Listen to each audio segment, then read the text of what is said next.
کانډورۍ یوه خمسا ده را سره نور څه نشته تشه سا ده را سره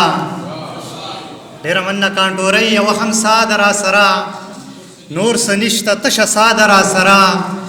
تنهایي معذوره خپه د غره لمن سو بزي دي مشغوله ده را سره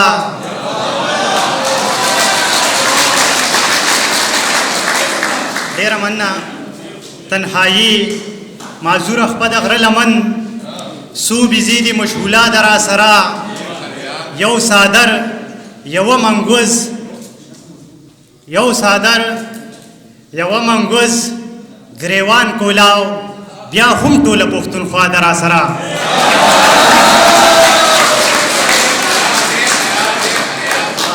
ډېره مننه یو د غزل دوه درې شعر او بیا په اوتر یو نظم بچیا مه جاړه په صدر له پولۍ واخلمه بچیا مه جاړه په صدر له پولۍ واخلمه زه دومره وګټم چې کور له پې ډوډۍ واخلمه لورې غوږونو له راوړلې مې د بیرې ازغي وس مې نور نه کېږي چې ستا له پې والی واخلمه پڼ خورومه د سرګړي د چوپال په تل کې دور بدل دی خو په څه ورله درۍ واخلمه زما عدل بدل پیزار پورې خندا مه کوه چېرته به وخت راشي چې ځان له به سپلی واخلمه زما عدل بدل پیزار پورې خندا مه کوه چېرته به وخت راشي چې ځان له به سپلی واخلمه یونسه جون د بېوسۍ ته ډېر حیرانه یمه خودکشي وکم که دا درد زندګۍ واخلمه ډېره مننه سپوږمۍ لا خال په جبین کېښود د رنګونو شاعر د محبت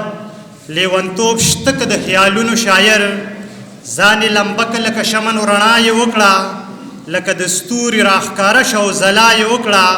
د وصال تنده یې په زړه د هجر شپې له راغله احساس کونډلی دی د زړه ژبه یې خولې له راغله څه رنګین خیال دی د لفظونو په جامه کې بند کو منم شاعر وي سمندر دی په کوزه کې بند کو د کائنات په دې ذره ذره کې خیال دی وکړو ای لیونیا حد دی وکړه او کمال دی وکړو ډېره مننه دې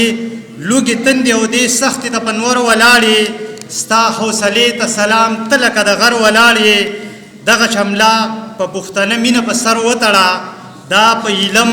او دا په سکره په خیبر وتړه دغه کتاب خو لکه نن چې ټول جهان له اوسه جلال آباد ته که څوک ځي نو باچا خان له اوسه ډېره مننه ډېره مننه دغه کتاب خو لکه نن چې ټول جهان له یوسه جلال آباد ته که څوک ځي نو باچا خان له یوسه ستا خو ویل د خپل جنون کیسه به چاته کوم ستا خو ویل د خپل جنون کیسه به تا ته کوم زړه دې راډک شه لکه دا خو چې دې ماته وکړه